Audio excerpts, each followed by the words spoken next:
Hello, everyone, and welcome to episode 24 of season 1 of Chris's Creative Corner.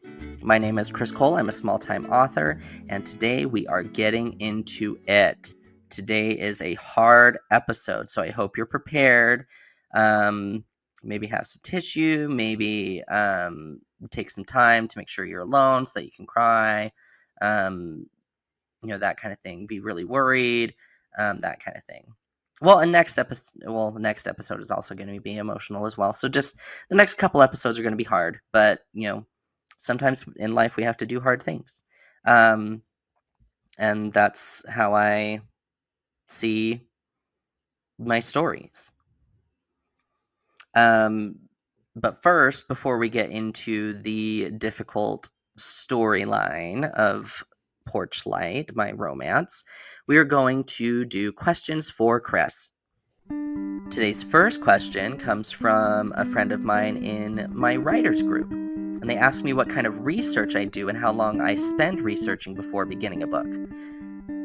Before, with Porch Light, Avoiding Aiden, and Puppy Love, I incrementally spent more time researching and less time just writing at first. So what I did is when I first started a book, I would just be like, oh my goodness, get it all out. And then I would do the research along the way. Well, it turns out that actually takes me out of the writing process if I have to keep looking things up and where I'm including things. So having an idea of where I'm going is really helpful. So that's why I'm going to be doing more research, thinking more about the plot, probably doing outlines, things like that, as I go through writing future books. So I don't know how much time I spend. Hours, I would say. And it's not just hours preparing to write the book. It's hours doing the research as to the content of the book. Like, I want to start an action adventure series, and I have started it. It's just, one of the many things that I have left to do. And I'm trying to figure out like where I'm going with the book. And that means doing a lot of research beforehand about what kind of things the book is going to entail. So I keep having to choose and decide what I'm going to have in the book and look it up so that I can figure out if I'm actually being accurate with it or not. And they're going to be, they're like they're like action adventure, which delves into some kind of fantasy stuff. So, and folklore and not fairy tales. What word am I thinking of? Not fairy tales, legends. Yeah. Folklore. That's what I'm thinking of.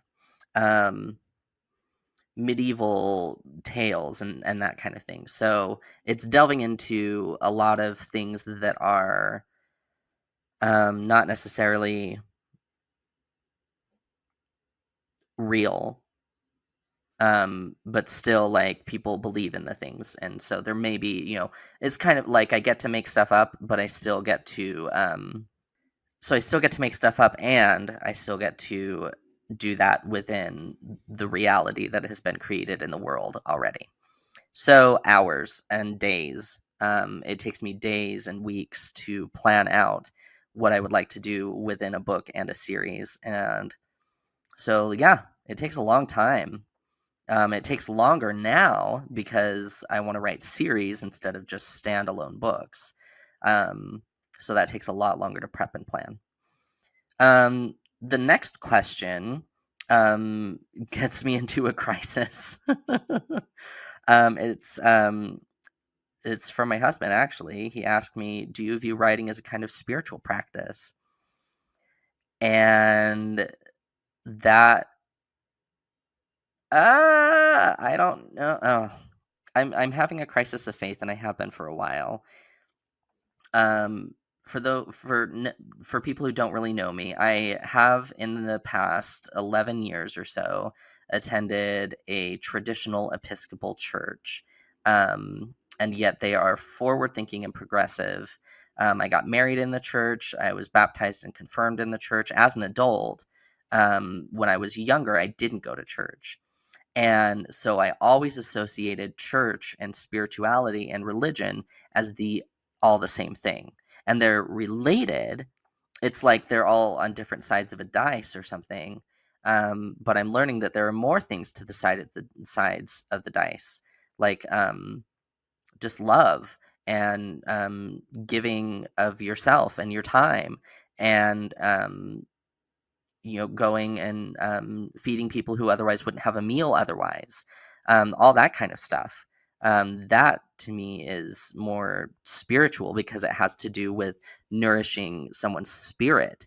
It's not just providing them food, it's providing them hope that people see them, that they are seen, that they are loved, they are recognized as struggling, and they are getting the help that they need. So writing is in a way very spiritual for me because it's a part of my spirit in each book, um, in everything that I write. And I recognize that spirituality means something different for everybody. So it's interesting to get into the idea of writing spiritual stuff, especially with my sci-fi series, which delves right into Christianity itself and turns it the fuck over, is what it does. Um, which is not, it's not like I'm attacking Christianity or trying to be all like, oh, I hate Christianity and I hate this and I hate religion and blah, blah, blah, blah. That's not what I'm doing, because I don't. Um, I'm trying to tell a story and reason out through science fiction stories of the past that could be explained with the ideas that I have in my science fiction book, which are coming out in August 2023. So, yeah, yes and no as a spiritual practice. Part of my spirit goes into it, and then reading nourishes my spirit, and then I feel like it's just kind of like this process of, ow, that was my wrist popping. Anyway, reading and writing is a cycle of nourishing my spirit and sharing my spirit.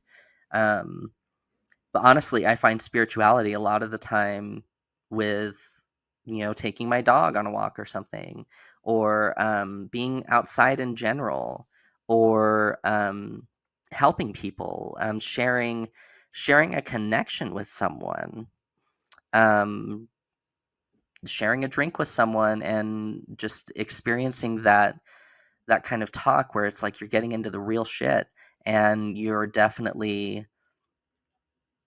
like you're making that connection soul to soul about like, oh wow, I can't believe I've experienced this trauma, and so have you, and that kind of thing. It's I think that's why I enjoy counseling so much, is it's such human connection that gets into a spiritual connection for me. So like I said, yes and no. um those are the questions that I will answer today on Questions for Chris. um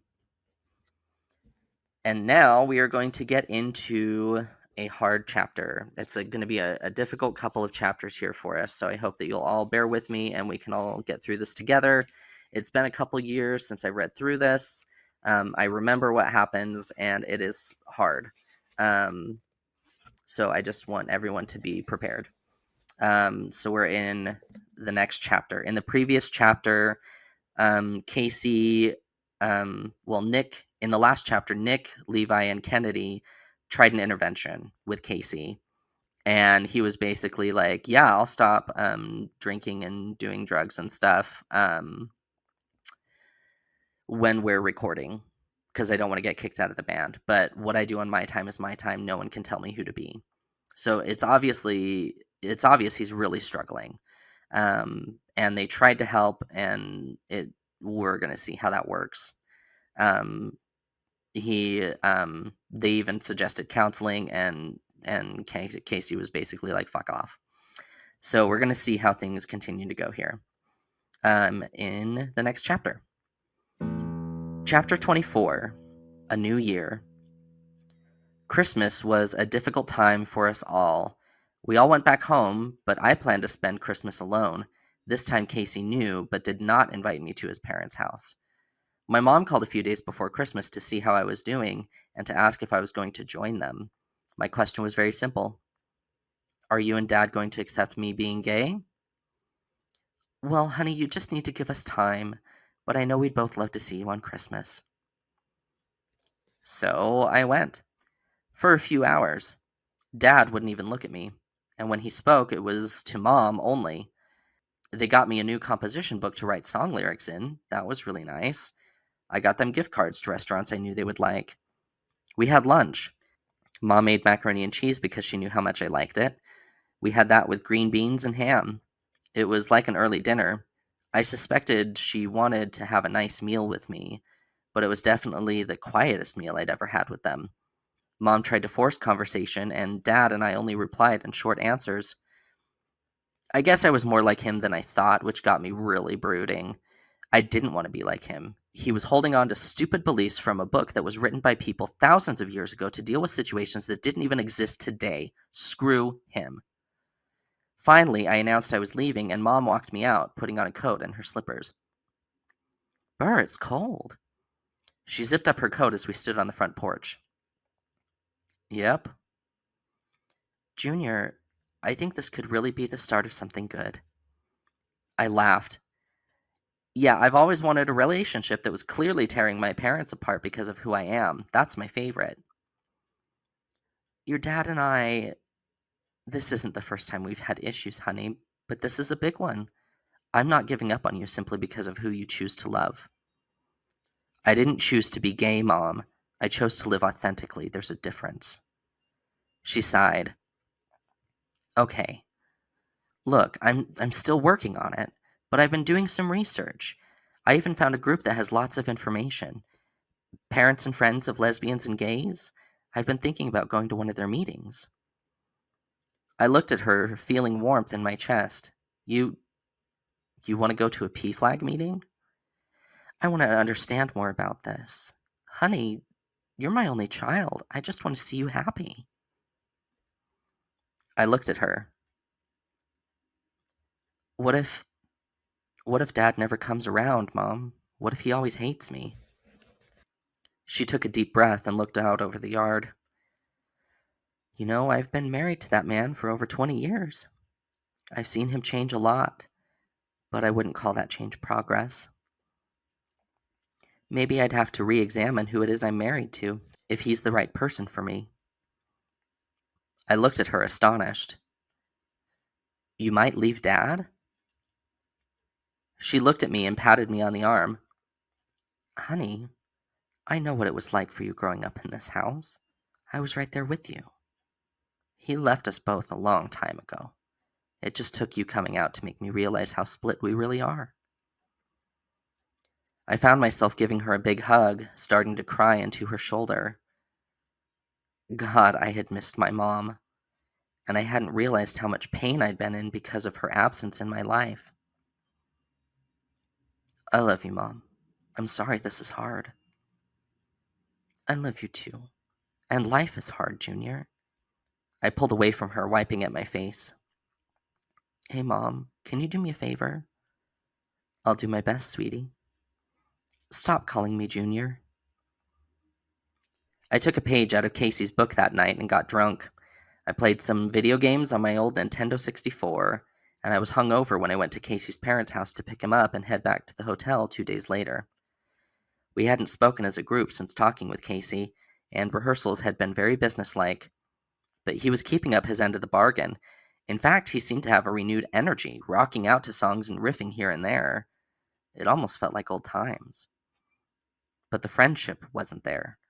We'd get back to the hotel and Casey would shut himself in his room, not reappearing until the next morning for our recording session. Celebrating the new year wasn't nearly as fun as it had been in years past. We decided to go out, but we were all nervous about what was going to happen with Casey. But he readily agreed, and we all began to relax a little as we drank. We didn't talk about Casey drinking 2 drinks to our 1, or his multiple trips to the bathroom where he would return all invigorated. Let's dance! Casey stood and grabbed me and Kennedy, pulling us onto the dance floor. Levi followed reluctantly. Soon we were all laughing in a group, showing off our various moves. Kennedy was making eyes at a young guy by the bar, and soon disappeared to go talk with him. Levi went to sit back down, and then it was just me and Casey on the dance floor to ring in the new year. The countdown started, and I couldn't help but look at Casey hopefully. but he exchanged a glance with a nearby blonde girl. They gestured to each other and gave a thumbs up. It hit midnight, and they kissed, and everybody around me kissed. I walked back over to the table to sit with Levi. Hey man, our cups can kiss. We clinked our glasses together while I laughed. Happy New Year, Levi. We spent most of January in interviews and doing TV performances on morning and late shows. Stephen Colbert and I had a great conversation about politics. Levi made it a point to fly Lizzie and her mom out to meet Stephen Colbert, who they both loved. Levi was also the focus on Seth Meyers, where he and their guitarist did some awesome dueling guitar things. I got to do the lip-sync karaoke with Jimmy Fallon, which was really just me singing out loud to Jason Mraz's The Dynamo of Volition. I had a blast.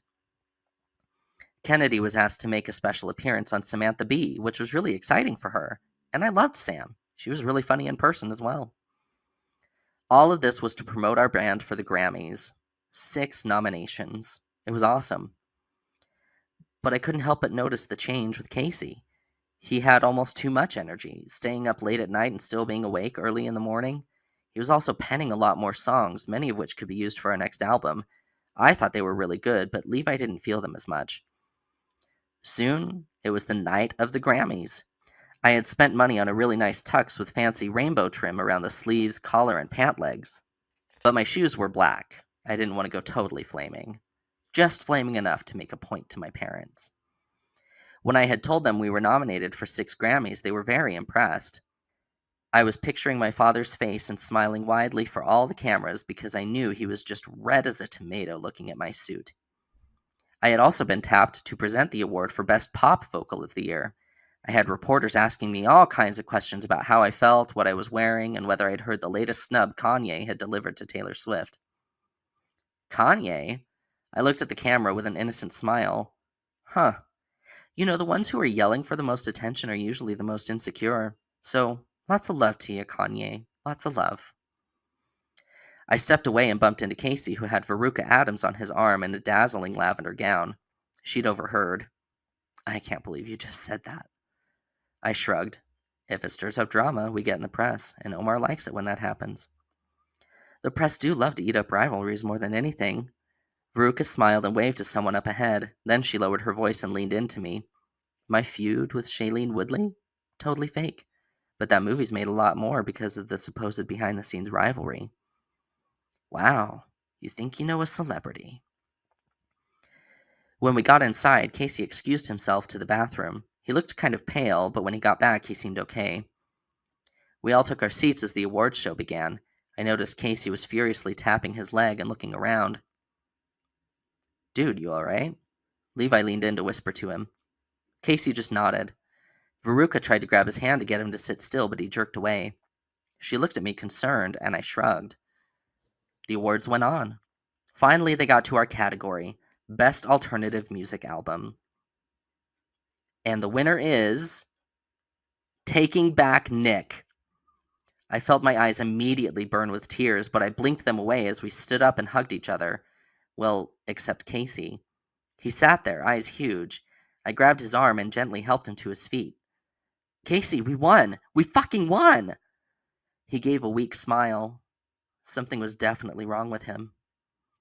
We stood up and Levi gave the acceptance speech, making sure to thank everyone at Ackerman Records, especially Omar, who helped us get on the map. He gave a shout-out to his little sister and all the kids at Sacagawea Elementary School who listened to him play guitar sometimes. And then we were off the stage. I have to go to the bathroom. Casey whispered to me as we walked off the stage into the wings. Okay. Casey, do you want someone to go with you? He shook his head, but I made eyes at Levi, who nodded and said, You know what? I need to go to the bathroom too. Show me where it is. We were about to make our way to our seats when one of the stagehands caught me and told me I was coming up soon to present Best Pop Vocal Album. I stayed backstage until it was my turn. As I was announcing, I saw Levi come back in, but without Casey. Veruca leaned over and whispered to him, but Levi shrugged. Did he lose him? Or did Casey tell him to leave? I shook myself, realizing I'd fallen silent while announcing the nominees. After I announced the winner and returned to my seat, Casey finally came back in. Hey, you fall in? He just gave me a look, and I could tell something was still really wrong. He wasn't twitching as much, but his pupils were dilated like crazy. Casey? He mumbled at me. I leaned closer to hear him. Leave me alone. I sighed, feeling my anger rise. But I didn't have long to stew. The award for Best Music Video was up. And the winner is Taking Back Nick. Oh my god! This time Casey stood up with us, and we all walked in a group up to the microphone. Kennedy gave our acceptance speech this time, making a point to talk about how love is love and nobody should be sorry for who they are. I was standing next to Casey and noticed him start to sway. Then before I could do anything, he had fallen backward onto the ground. The audience gasped and we gathered around him. Casey? Case! I slapped his cheek lightly, but he wasn't responding. EMTs rushed onto the stage and Kennedy tried to cover for him in the microphone. He's been feeling a little under the weather. We'll make sure he's okay. Thank you again. We got him off stage and the EMTs began to look him over. Pupils are dilated. He's clammy. Sir, did he take anything tonight? Any medications he's on? I looked at the other two, and they both nodded. I turned back to the EMT.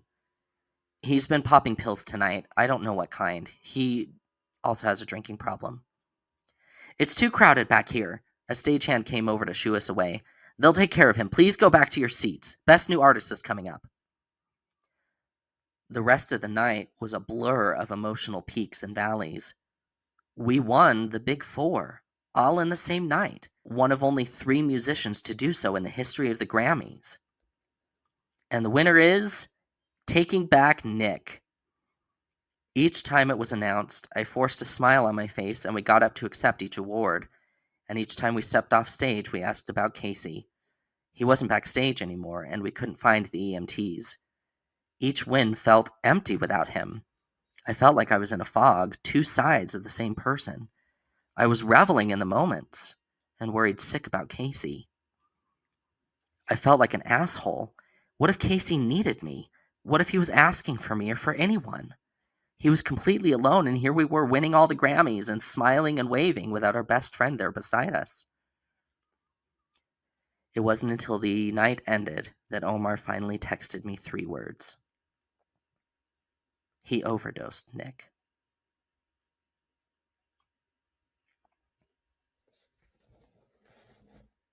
I'm going to make sure to post links in the description for any substance abuse and mental health help that anybody needs. Please take care of yourselves and each other. And we'll continue on with this story next week. I really appreciate you tuning in. This is Chris Cole signing off of episode 24 of Chris's Creative Corner.